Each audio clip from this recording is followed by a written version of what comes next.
Gabi mga tol, ayan sa update natin sa ating ginagawang face stunner na IGBT mga tol, no? Ito mga tol ay convert natin sa 3 feet o kaya 6 feet. 6 feet pala, hindi 3 feet, 6 feet, no? 3 tapos tatlo din sa kabila, tapos dalawa yung ating IGBT mga tol. Ay yung gamit nating P-Rite mga tol ay yung sa EE42. Tapos yung winding natin yung mga tol, medyo malaki yung ating winding dyan mga tol, no? Ayan. So yung ating na PWM, pinalitan muna natin siya ng ganyan na PWM mga tol. Kasi hindi gumagana yung ating PWM ito. Ayan siya mga tol. So ngayon mga tol, ititingnan natin yung kanyang watts, no? Yung kanyang amperes pala yung kinakain sa ating battery mga tol. Ayan. So, tingnan natin siya kung ilan ba yung kinakain ng battery. Yung kinakain niya sa battery mga tol. Ayan siya. So check natin mga tol. Dito muna tayo sa 1000 watts. Ayan. Tapos balik natin sa 0 yung ating volume mga tol. Ayan. Natanggal yung ating switch. Natanggal yung ating battery.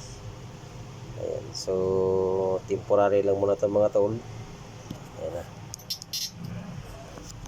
Pag gumagana yung ating flip-flop, so hit natin yan. Ayan.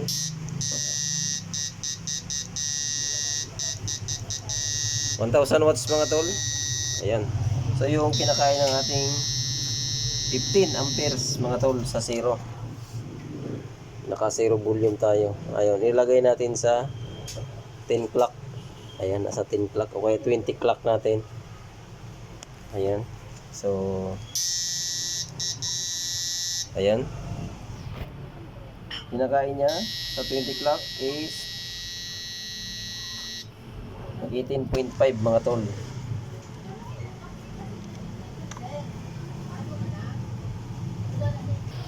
Ayan mga tol, nasa 40 clock na tayo. Ayan. 1000 watts pa rin yung kanyang kinakain. Ay yung gamit natin na halogen.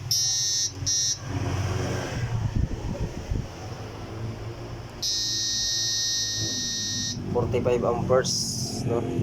So, i-50 na natin siya mga tol. 50. 1000 watts pa rin tayo. Sa 50, 57. So yan mga tol. So 60 natin. 77. So 80.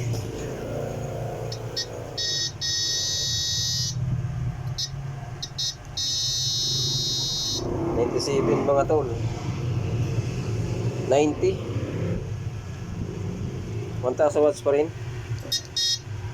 Isang click lang natin to kasi wala tayong fan na nakakabit. Umiinit yung ating MOSFET.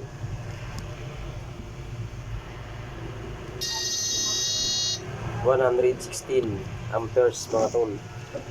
So sagad na natin siya. Ayan, nakasagad yung ating clock. Ayan, sa 100% na. 1000 watts pa rin. Ayan. Maka 1000 watts pa rin tayo mga tol.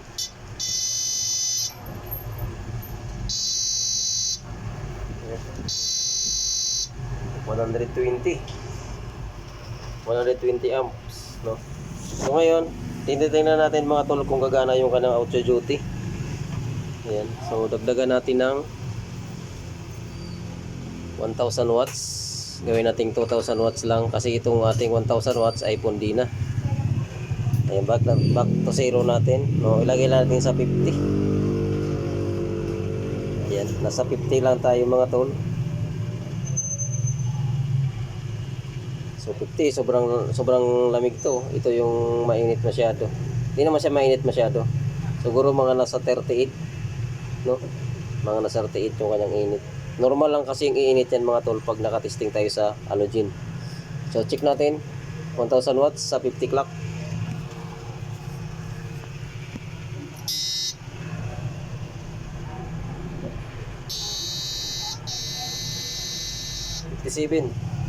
So tama yung kanina. So lalagyan natin ng 1000 watts ulit. Ibalik natin yung 1000 watts para maging 2000 watts mga tol. Check natin siya ulit. Yan, 2000 watts. Hindi gumana yung ating 1000 watts na isa. Ayan. Ano na kasi to? Itim na.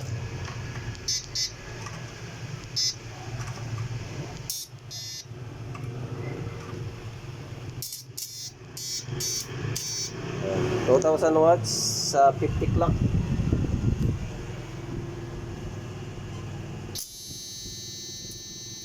Ayan, bumaba siya mga tol, no? Naging 52 siya. Kanina 57, so bumaba siya ng kaunti. So ngayon, tanggalin natin siya ulit yung ating 2000 watts. Tanggalin natin yung 1000 watts. So ilagay natin sa 80 o 70. Ayan, nasa 70 tayo kasi yan ang lang natin gagamitin, 70 to 80. Ayan. So tingnan natin yung kanyang watts, yung kanyang ampere na kinakain sa battery sa 1000 watts.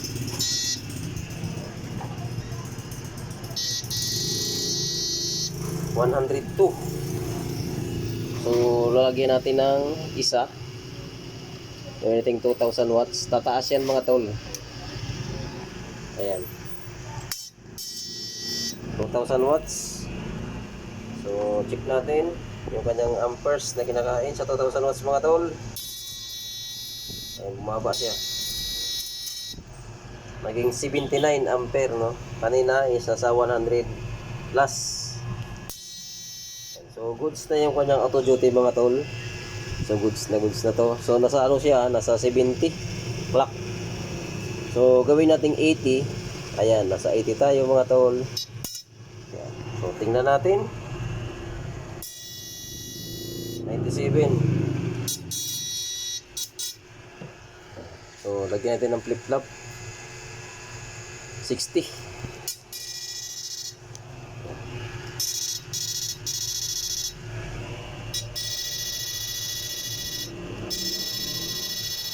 Nasa 70. Ito yung maganda. Kasi nasa 70 clock siya. So okay na to. Aasimpulin na natin to. Para matista natin mga tol, no. Sa tabang muna tayo. Kung okay ba sa tabang. Ayan. So hanggang dito na lang mga tol ang ating video. Maraming salamat sa inyong suporta mga tol. Thank you so much and God bless.